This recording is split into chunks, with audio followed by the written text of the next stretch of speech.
the read from a former member of the NYPD counterterrorism unit, Bud Sexton. Bud, what do you make of what the Prime Minister is saying? We tried it here. We know there are big differences with the United States, but it's worth a try.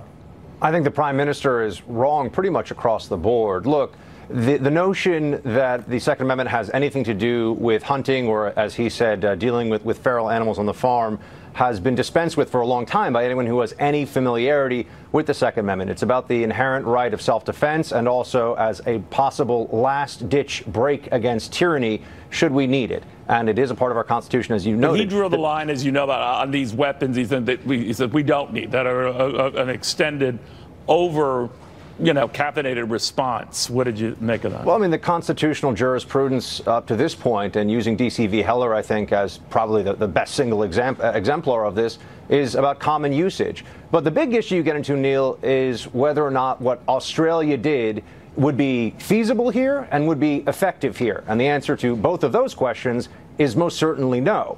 The Australian gun issue is orders of magnitude. It was orders of magnitude different from what we have here in the States. Right. They had a buyback of about 1 million guns. We've got over 300 million guns in the hands of U.S. citizens across the country. And that's just an estimate, by the way.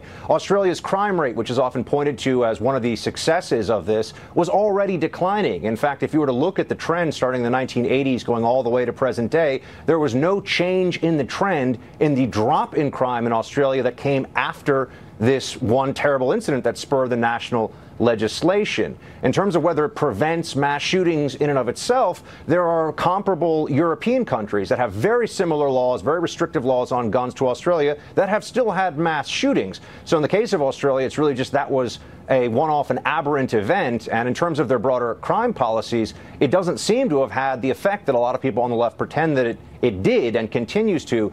And Neil, then you also deal with how could we even try to enforce such a thing in this country?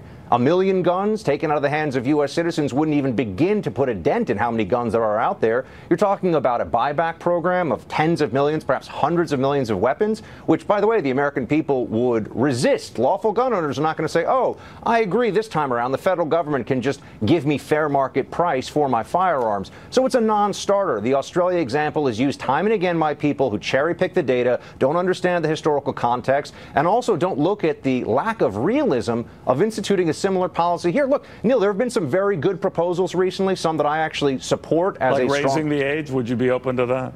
I don't think raising the age makes a difference because when you look at mass shooters, a lot of them are over 30. So you're right about that. What about tighter background checks? Yeah, absolutely. Raising information at the state level, whether it's mental health related and when there's a crossover with law enforcement, that should definitely get to the federal databases. I'm also in favor of temporary restraining orders that respect due process and make sure that people's Second Amendment rights are respected.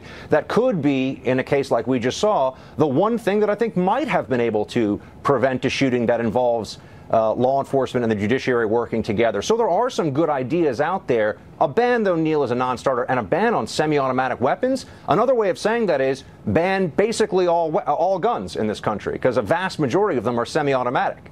All right. So you're not a fan of this, just wanted to make clear. All right. Yeah. Very good seeing you again, my friend. Thank you very much. Neil, thank you so much for having me.